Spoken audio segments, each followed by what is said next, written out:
Yeah, greetings. Thanks for hanging out with us here on Game Day on 2. Zach Klein alongside Allison Mastrangelo. Georgia closing out the SEC play last week, and without question, Allison played their best game of the entire season. Yeah, today an easier test as they get a tune-up game with Charlotte before some clean old-fashioned hate and the postseason. Georgia is cruising right now. As for how the NFL season has turned out for the Falcons, fans will be excited to see a team from Georgia finally beat down on one from Charlotte. Good night, 0-2 against the Panthers, of course. Now, we mean no disrespect, folks, to the Charlotte 49ers, but this may be one of the weakest teams Georgia has faced in a decade since Coach Smart has taken over the program. I mean, they have just one track players, but at Georgia, well, you have to be physical, too. Yeah, you do. This week, head coach Kirby Smart expanding on that philosophy. He was asked how to get the players to be physical in practice without risking them leaving the program.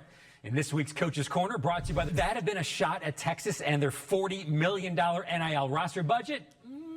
Maybe not. Definitely, probably. But what can we say is Georgia was the more physical team last weekend. From owning the line of scrimmage to big passing plays and a pass rush that gave Arch Manning nightmares. It was the most complete game for Georgia this season. Yeah, our Game Day insiders, the SEC's all-time passing leader Aaron Murray and NFL and college football Hall of Famer Champ Bailey both say it feels like the Dogs, man, they are peaking at the perfect time.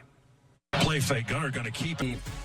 Much more from the insiders throughout the show. Now, while Georgia waits to see if they will make their conference title game for the Georgia Tech Yellow Jackets, it is win, and they are in. Yeah, to make the ACC championship game in Charlotte, all Georgia Tech needs to do is beat Pittsburgh on the flats tonight in prime time. Now, take a look at the top of the ACC standings. Georgia Tech, the latest playoff rankings are out, while Georgia is at #1. You could argue they are the best in position in the country right now. One of the best positions for sure, Allison. It comes after last week's upsets saw a major shakeup in the rankings. I mean, take a look.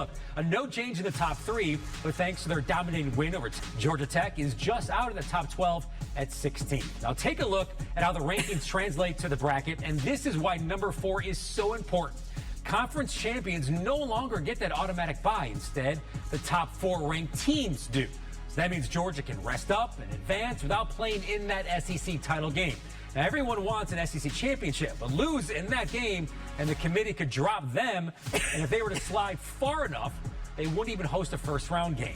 Well, Georgia Tech may be atop the ACC. Miami is above in the rankings, so they get the ACC's bid as of now. However, that spot will eventually go to the conference champion. So if Tech wins the ACC title in Charlotte, well, they are in the playoffs.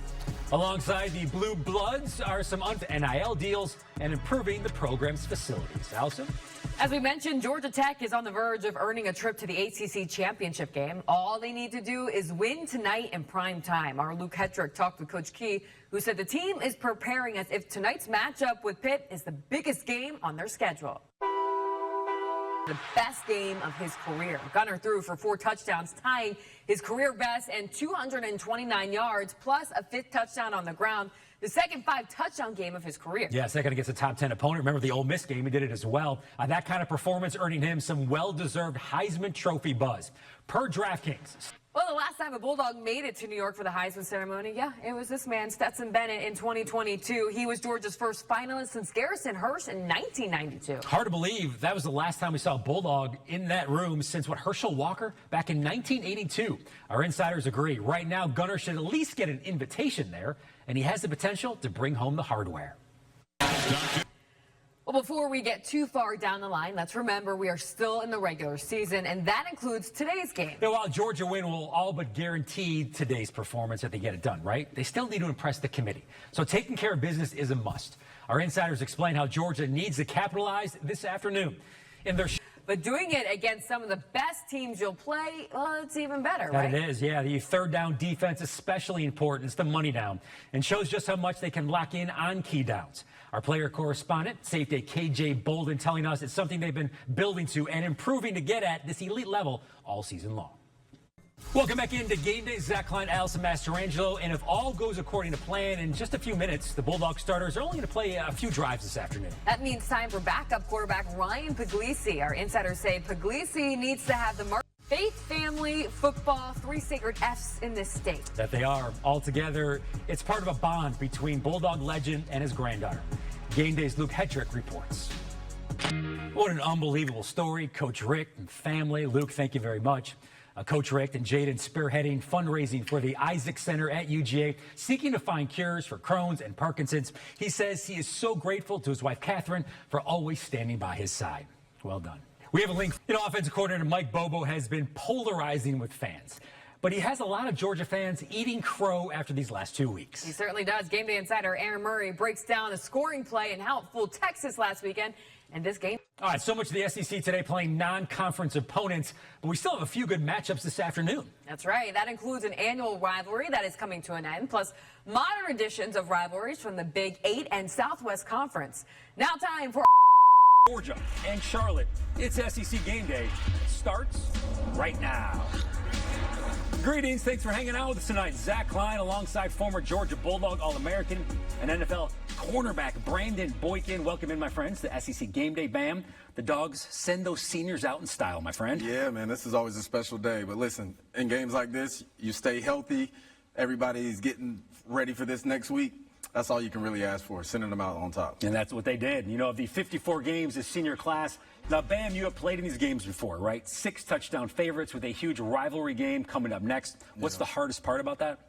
I think the hardest part is really just trying not to regress, right? Like you're literally playing an opponent that you're bigger, faster, stronger than, and when that happens, you tend to kind of be a little lackadaisical on technique. But that's something that you have to continue to build up on, right? Because as this season gets in, the later form of it, you got to be playing best. So I think they did a great job of not regressing today, and that's a hard thing to do when you're playing a lesser opponent. Yeah, without question. Let's take a look at our Hyundai highlights. Well, the theme of today, no major injuries, the backups playing meaningful minutes, and Georgia, of course, getting the most important thing, which was the win. In the way that they performed this afternoon, Brandon, do you think they did enough to keep the momentum going from that dominant performance they had a week ago against Texas? I think so, and I think that was the game plan for today is, like you said, let's run the ball effectively, let's run this clock down, control time of possession, get out of this game healthy, right, and get ready. He has in his game to play like he did today, man. He wasn't great, but at least it was an opportunity, and that's what you need. You need experience, you need reps. Yeah, these guys work hard all year, right? Like they're practicing. We're not going to call Allison out for that yellow jacket because it's the Channel 2 goal. That's what she was repping. Channel 2 goal, that's exactly. Love you, Allison. Appreciate you. All right, 1 week after Gunnar Stockton passed for 4 TDs against the Horns, the Bulldogs decided to emphasize their running game today. 192 yards on the ground, 5 touchdowns. Again, Kirby said no disrespect to Charlotte, but we should be able to run the ball against the 49ers, and they did that. Yeah, they should have been able to. They did. They've been able to run the ball against anybody this entire year, no matter the opponent, SEC caliber or not. And I think that receptions this season, they had 2 of them today, including one from Ellis Robinson IV that you want to break down. Why? Yeah, I want to break down this play because a couple of reasons. Number one. All right, who will be in Atlanta in 2 weeks for the SEC Championship? That gets answered next week. Today, though, we got a better idea of who could be in the final top 12 for the college football playoff in Norman. All right, that's going to do it for this edition of SEC Game Day. For Brandon, Luke, Allison, and the entire Channel 2 crew, I'm Zach Klein. Thank you so much for hanging out with us, but do not go anywhere. Channel 2 Action News with Candace McCowan is coming up next.